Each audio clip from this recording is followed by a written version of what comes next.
Hey guys, what's up? My name is Prateek Sharma and you're watching Spy Vision. In this video, we're going to be talking about the transport layer. Transport layer is the fourth layer of the OSI model and the central layer of the OSI model also. It is also known as the heart of the OSI. So let's move on further. So in this video, the transport layer will be discussed. The basic function of transport layer is to provide the end-to-end connectivity between two or more devices that are communicating between the network and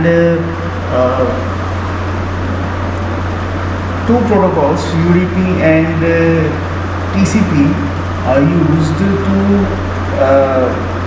transfer that data. These are the transfer protocols and are being responsible for the data transfer over the network. So let's move on further. Before moving on further, I would like to suggest please do subscribe my channel. I'm not getting the kind of feedback that I require. It is required to give me a kind of you can say feedback is always a positive. If I wouldn't be able to get what I'm mistaking, then how can I improve that? So please give me a feedback. So thanks a lot. Yeah, transfer protocols and the transport layer has got 6 tasks to perform, and each has got their own functionalities. The first one is the identifying services. Identifying services means the transport layer will analyze that which protocol through which the data should be sent. Either it should be TCP or it should be UDP. Now in this table I've characterized both of them and have been differentiated them with their own specific qualities. First of all, the definition: transmission control protocol (TCP), user diagram protocol (UDP). It is reliable, it is not reliable. It is slow, it is fast.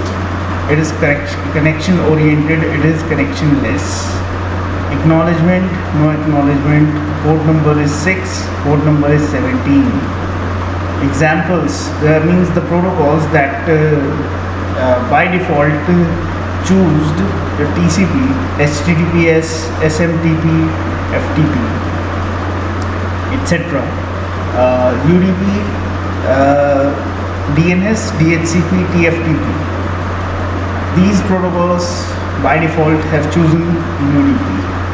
Now I would like to give you an example about how to understand the benefits of TCP and UDP. See, if you are concerned about more security and less about performance, then you should go with TCP. Because it is like if many of you might have studied the feedback control system, just like a loop back in that. It is like an example of TCP because it provides you an acknowledgement. It gives you a more reliable version of protocol, so that you might be aware that your data is being transferred and under process and which way it is going. As just for example, UDP doesn't have any acknowledgement. So whether it's fast, it is fast because it doesn't need to give any acknowledgement. So if you are concerned about speed and not about whether your data is being transferred or not, it doesn't matter to you, then in that case the UDP is the protocol for you. So according to me, the best tasks are being performed by UDP, but the most secure tasks are being performed by TCP, because as far as the reliability is concerned, TCP is definitely more reliable compared to UDP, because you are able to know whether your data is being transferred or not. Because you're getting the acknowledgement. That's for sure. That's quite simple to understand. In this case, UDP doesn't gives you any acknowledgement. That's why you won't be able to identify whether your data is being transferred or not. So, according to me, I like TCP better than UDP, because I like reliable tools, not more unreliable tools. Speed is not my concern, but reliability is my concern. Just specifically, if you are saying about the bank transactions, it is TCP is needed more compared to UDP in that case. If I would say. So let's move on further. This was the first step that will be performed by the transport layer to identify whether which service will be chosen by transport layer to transfer the data. Means which protocol will be chosen to transfer the data. These are the 6 services. Identifying services was the first one which we have discussed.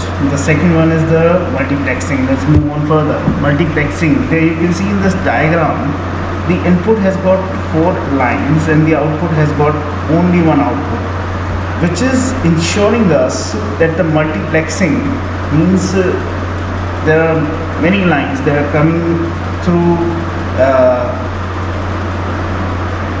one passage, and it being the output is only one, which is making which is creating, like it is adding all the data together. So multiplexing means many to one. That is what is multiplexing. And demultiplexing, when one line is being converted into the others. So demultiplexing's best example is don't have any example at present.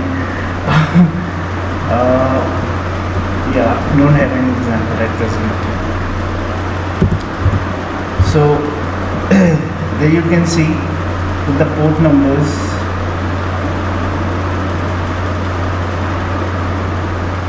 There you can see I've put it here.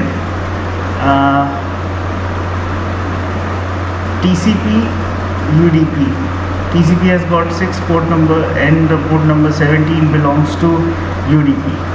Now there you can see these two are 80 and 21 that has been transferred from the application layer to presentation, then presentation to session, and now session to transport. So what exactly I did here, I've placed both the port numbers 80 and 21, which means HTTP, and 21 is I think FTP. These two services are being controlled by TCP, port number 6, and 53 and 69. I think 69 is DHCP or DNS, is somewhere near that. These two services are UDP, and the port number is 17. So I have placed both the port numbers in front of their respective protocols that will be used to transfer them. So if we are functioning an HTTP, we will use TCP, and if we are using DHCP, then in that case we will use UDP. So that this is what this diagram is being showing here. Let's move on further. The data that was being transferred from application layer, after having a port number headed on that data, Then the presentation layer was performing the three tasks on that headed data. There was encryption, decryption, compression, decompression, encoding, decoding. Then it was being further transferred to the session layer. The session layer established a bracket of time in that data. Then that data was being transferred to the transport layer. Now here, what the transport layer will have, it is going to add a transport header, which will be the protocol, the transfer protocol that has to be through which it has to be transferred, whether it's TCP or whether it's UDP. It will going to identify and will put that header on that data that has been transferred from session now to transport, and now it will be further transferred to the network. Now the next one, segmentation. Segmentation means to break any data, one data into the small parts. There you can see this message. This message has been sent from this data, from this computer to this computer.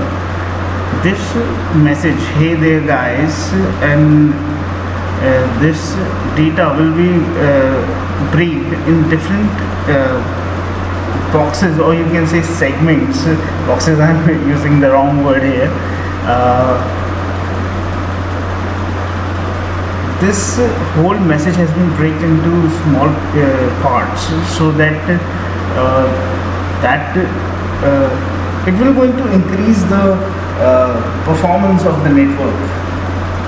That is why this process is being done, the segmentation, because transferring a 22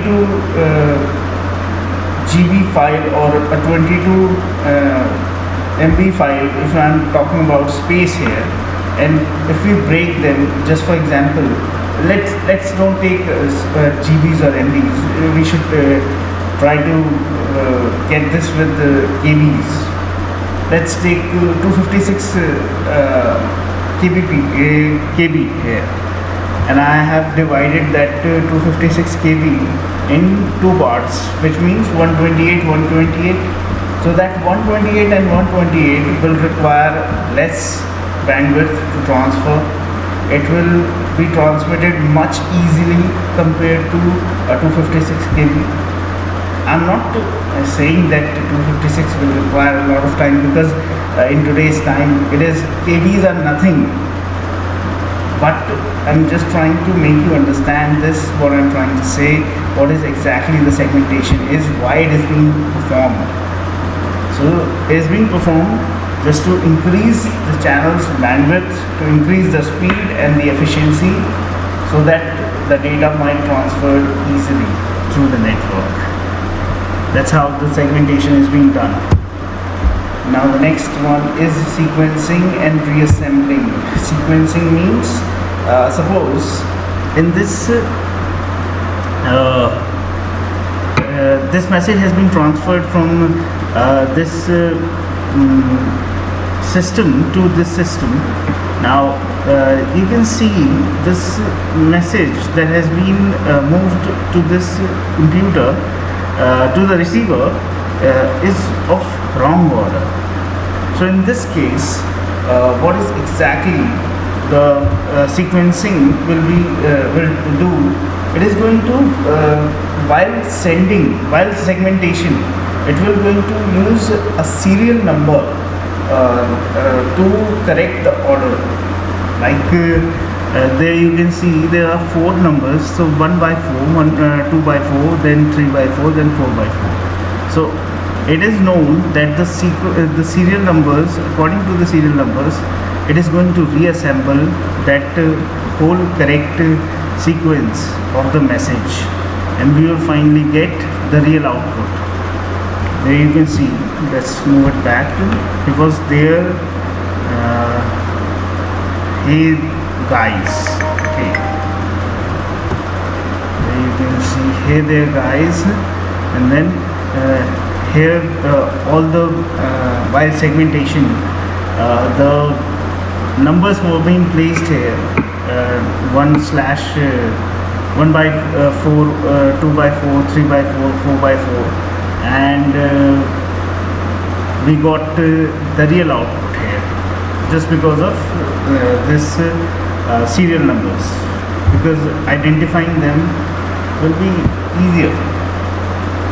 Now let us consider, just for example, if this if we have segmented and put all the we can say what should I say, suppose we have segmented the whole message, but that serial while sending is disturbed, and when it was being received to the receiver, it has got the whole incorrect sequence. So what should be the correct sequence in this case? How can we get this? The reassembling will going to work here. It is going to check from the sender that what the message has been sent, and that message will be compared, and then finally we will get the correct serial number and we will get the correct output. So that is what is sequencing and reassembling. Now let's move on to the fifth one, the error correction. Suppose you have sent a message, the segment that you have sent is being missing. There you can see that missing segment here. So what is going to do? It is going to compare that the computer B is going to send a complaint or like an acknowledgement that the segment is missing that you have transferred. That acknowledgement will be received by computer A, and it is going to send that similar segment which was being missing to the computer B. That's how it is going to work, and that's how the error correction and detection will be done. So you can see the final message will be, hey there guys,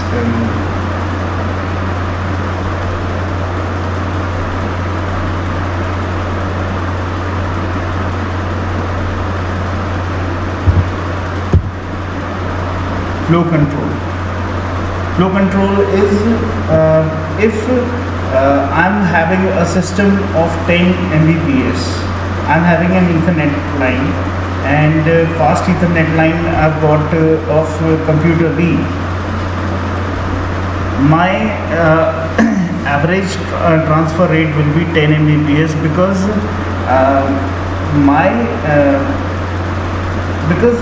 the flow control is a method of a network to control the data rate according to the other devices, and it is quite specific that computer B can work at 10 Mbps, but computer A cannot work with 100 Mbps. So because it has got a shorter bandwidth due to just an Ethernet, that's why the data rate will be 10 Mbps in this case. This is what is the flow control is exactly. There you can go through this example, because both are having lunch and both have to finish their meal at same time.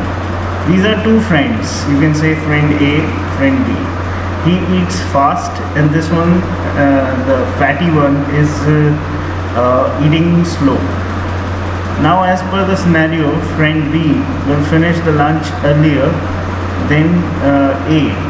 So what they will do, friend B will slow down its speed to maintain with friend A. Similarly, in the case with flow control, the system that is having 100 Mbps speed will have to send and receive the data to at the speed of 10 Mbps to maintain the performance and to achieve 100% data transfer.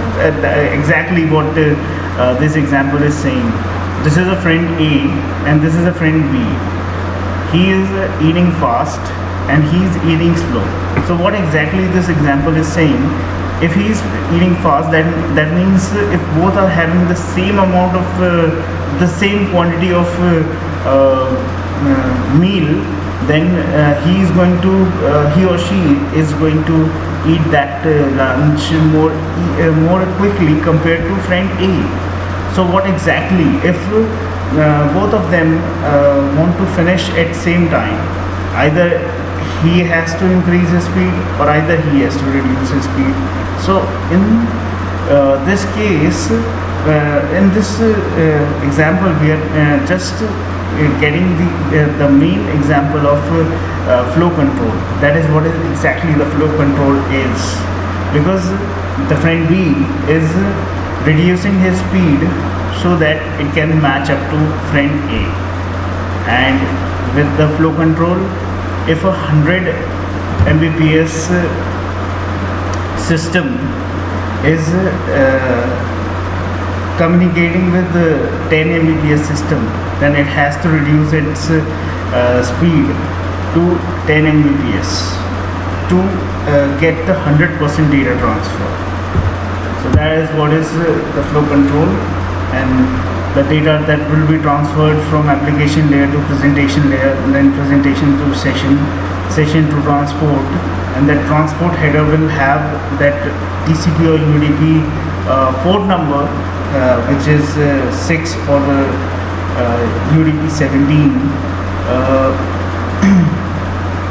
as the transport header on that data, and that data will be further transferred to the network layer.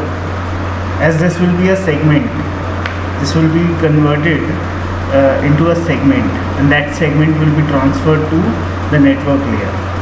So I think that's it from this video. I think I've covered all the sections of yeah, I think so. Yeah. So that's it from this video. I hope you all have liked it. Please go through this. I've created a blog site of my SpyVision 9.blogspot.com. You can access my all videos through this blog site. I've created this blog site just to, because as more and more videos will going to be on the networking, then the traffic will going to increase and it will be going to be like a mess. So I've created this blog site to organize it much more in a systematic manner, you can say. So that's why I've created this blog site. You can go through this blog site also, and you can access my videos. So that's it from this video, and please give me a thumbs up if you like my video, and don't forget to subscribe for my future videos. Thanks a lot for watching. I'll see you next time. Bye from here. Thank you so much.